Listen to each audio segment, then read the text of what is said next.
Hello students, हम कर रहे हैं triangle exercise number 6.2 class 10 CBSE का क्वेश्चन नंबर 8। क्वेश्चन है यूजिंग थ्योरम 6.2 मतलब converse of basic proportionality theorem prove that the line joining the mid points of any two sides of a triangle is parallel to the third side. Okay, तो देखो हमें बोला क्या है, मैं आपको बताती हूँ। ये देखो, यहाँ पे कोई एक ट्रायंगल है,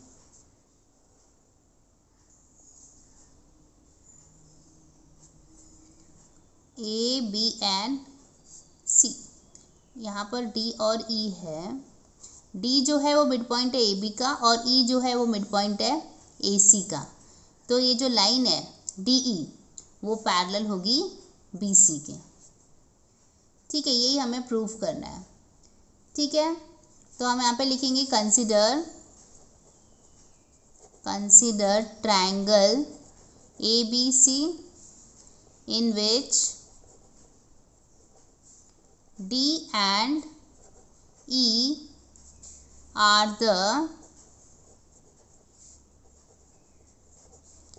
midpoints of sides AB and AC, right? D जो है वो AB का मिड पॉइंट है और E जो है वो AC का मिड पॉइंट है। देखो, अभी मिड पॉइंट जब मैंने बोला तो इसका मतलब है ये D की वजह से जो AB वो इक्वल पार्ट में डिवाइड हो रहा है, राइट? ओके, तो मैं क्या लिख सकती हूँ? मैं लिख सकती हूँ कि AD is equal to DB। जितना AD है उतना ही DB होगा।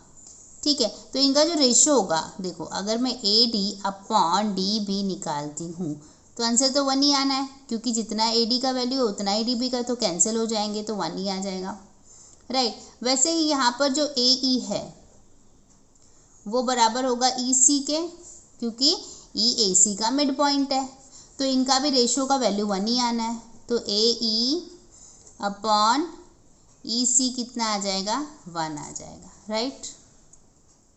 ओके, तो देखो अगर दोनों 1 1 है तो इसका मतलब ये रेशियो बराबर हो जाते हैं। तो मतलब AD upon DB is equal to AE upon EC, right?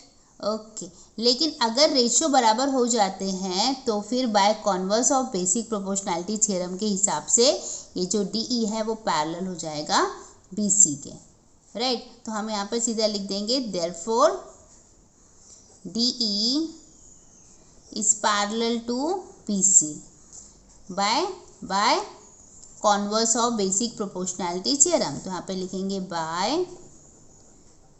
converse of basic proportionality theorem। ठीक है, हेंस फाइनली हम लिखेंगे hence the line joining the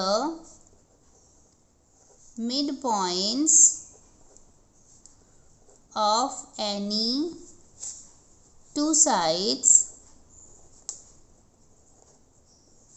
of triangle is parallel